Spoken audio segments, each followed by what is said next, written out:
Gua laporin lu.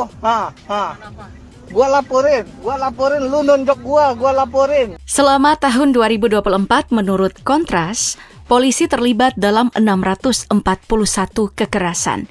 Catatan-catatan ini kemudian yang membuat Polri lebih dominan mendapat sentimen negatif di media sosial. Kita tidak sedang menjudge polisi, tapi pada kenyataannya memang ada sederet kasus. Kita sebut saja oknum, meski jumlahnya banyak yang melakukan tindakan-tindakan yang tidak profesional.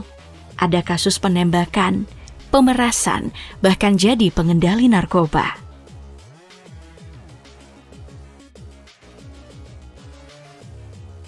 Kasus DWP misalnya, kasus pemerasan yang terjadi di acara musik elektronik Jakarta Warehouse Project pada pertengahan Desember 2024 paling mencuri perhatian publik karena melibatkan 18 anggota polisi dari Polda Metro Jaya yang terlibat razia narkoba ilegal. Bahkan beritanya juga sampai viral di Malaysia. Modusnya ancaman ke penonton, terutama warga negara Malaysia, dengan tuduhan penyalahgunaan narkoba, meski hasil tesnya menunjukkan negatif. Dari situ, para anggota polisi mendapat uang tebusan yang totalnya itu mencapai 2,5 miliar rupiah dari 45 korban. Nah, yang membuat kasus ini jadi tambah memalukan karena menurut Kompolnas, peristiwa pemerasan di konser DWP ini sudah direncanakan sebelumnya. Akibatnya, sejumlah anggota polisi ini menerima sanksi. 3 anggota Polri diberhentikan dengan tidak hormat. Ketiganya itu adalah Direktur Reserse Narkoba Polda Metro Jaya, Kombes Donald Parlaungan Simanjuntak, yang disanksi karena melakukan pembiaran terhadap anggotanya. Kemudian, AKBP Malvino dan AKP Yudi yang berperan menangkap penonton WNA dan WNI di konser DWP. Selain itu, ada juga sejumlah anggota yang dijatuhi sanksi demosi selama 5 hingga 8 tahun karena disebut terlibat.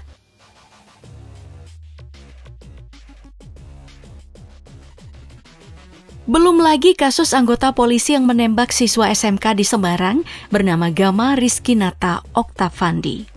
Pelakunya adalah Aibda Robik Zainuddin, anggota polisi dari Polrestabes Semarang. Pihak Polrestabes Semarang menyebut kalau Aibda Robik melepas tembakan karena melerai tawuran yang melibatkan para korban, di mana Aibda Robik disebut akan diserang senjata tajam. Lalu Gama dikambing hitamkan sebagai pelaku tawuran dan tuduhan sebagai gangster bersama dengan beberapa remaja lainnya. Keluarga Gama juga sempat dimintai video pernyataan mengikhlaskan korban, namun keluarga menolak. Setelah dilakukan pemeriksaan oleh Propam Polda Jawa Tengah, peristiwa penembakan ini bukan berawal dari melerai tawuran, tapi karena motor sang polisi yang diserempet. Penembakan yang dilakukan terduga pelanggar tidak terkait dengan pembubaran tawuran yang Lalu, kejanggalan demi kejanggalan dari peristiwa penembakan Gama mulai menemui titik terang. Mulai dari perbedaan kronologi awal dan temuan-temuan terbaru menguatkan dugaan obstruction of justice oleh Polrestabes Semarang. Rekaman CCTV juga tidak menunjukkan adanya tawuran di sekitar lokasi kejadian. Dan akhirnya, Aibda Robik dijatuhi vonis pemberhentian tidak dengan hormat. Kemudian di hari yang sama, Polda Jawa Tengah menetapkan Aibda Robik sebagai tersangka. 4 remaja lain yang sebelumnya disebut sebagai tersangka dugaan tawuran dan sempat menjalani penahanan akhirnya dilepaskan. Oke, sebenarnya sangat disayangkan atas apa yang dilakukan oleh oknum-oknum polisi. Padahal kalau kita bicara masalah peran, polisi seharusnya sebagai garda terdepan dalam memastikan masyarakat bisa hidup dalam lingkungan yang aman dan terlindungi. Dan yang terpenting juga, harus beroperasi dengan penuh integritas.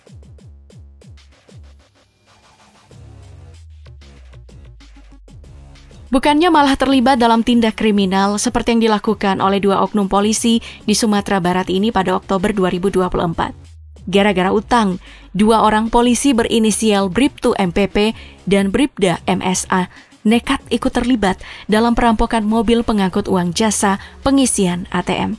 Total, keduanya berhasil membawa kabur uang senilai 2,6 miliar rupiah.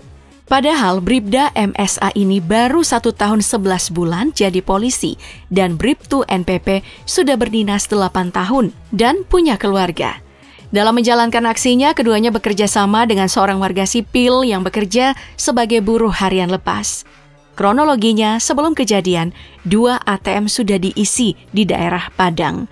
Dalam perjalanan, mobil yang membawa uang ini ditodong dengan senjata api.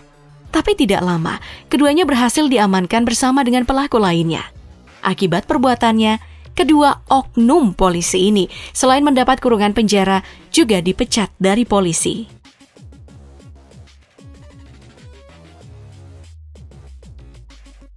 Itu baru nekat merampok.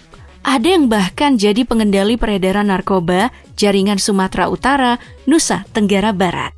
Bayangkan, lebih dari bandar jadi pengendali narkoba. Wah, polisi ini adalah Aibtu Arif Susilo, anggota Polres Pelabuhan Tanjung Perak, Surabaya, yang dulunya sempat bertugas sebagai anggota Direktorat Reserse Narkoba Polda NTB. Kasus ini terungkap pada Desember 2024 setelah penangkapan tersangka Fatah yang membawa sabu seberat 2 kg di NTB.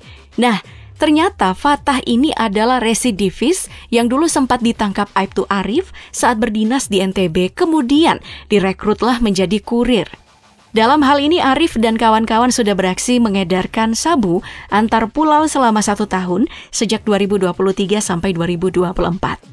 Selama setahun, Arif sudah 7 kali melakukan pengiriman langsung dengan rata-rata itu setiap transaksi berkisar 1-5 kg sabu dengan harga 550 sampai 650 juta. Saat rumahnya digeledah juga, polisi menyita 4 buku tabungan.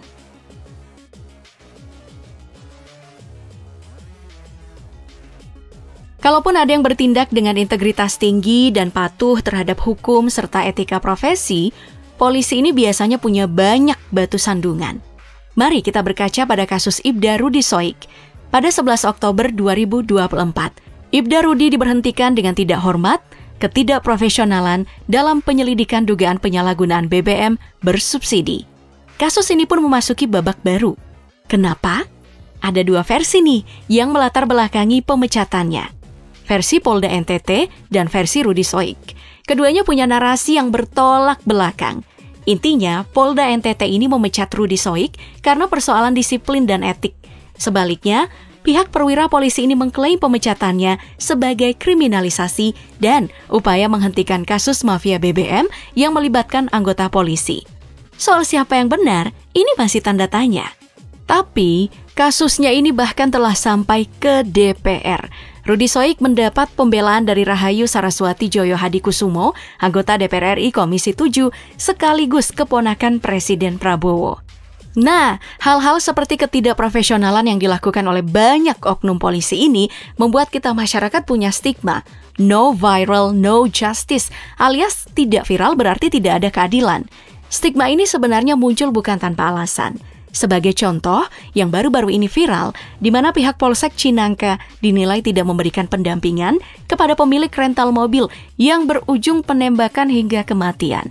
Padahal, korban sudah menyerahkan bukti-bukti penting seperti surat kendaraan asli dan informasi mengenai kepemilikan senjata api oleh pelaku. Giliran viral, barulah ada klarifikasi sana-sini. Akibatnya, Kapolsek Cinangka, AKP Asep Iwan Kurniawan, dan 2 anggotanya dimutasi ke bagian Yanma Polda Banten.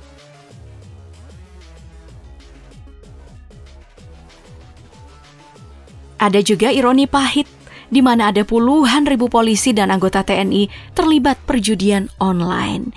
Padahal pemberantasan judi online adalah kewajiban mereka. Bahkan nih ada kasus di mana Polwan nekat membakar suaminya sendiri yang juga seorang polisi lantaran suaminya ini kerap judi online. Kejadian ini bermula dari kekecewaannya terhadap suaminya yang melanggar perjanjian rumah tangga mereka yang sudah disepakati sejak tahun 2022. Kemarahan Bribtu Dila memuncak pada Juni 2024 setelah mengetahui gaji ke-13 suaminya Bribtu Rian digunakan main judi online.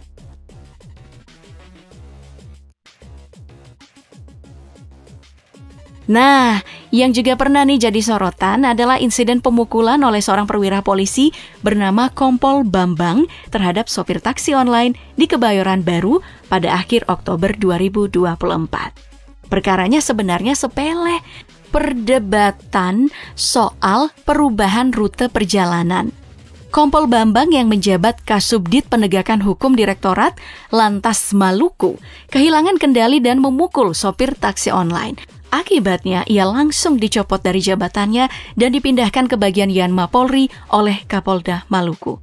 Nah, dari deretan kasus yang sudah aku paparkan ini sebenarnya bukan bertujuan untuk mengkritik polisi ya, tapi sebagai bentuk partisipasi sebagai warga sipil terhadap reformasi sektor keamanan, khususnya reformasi Polri.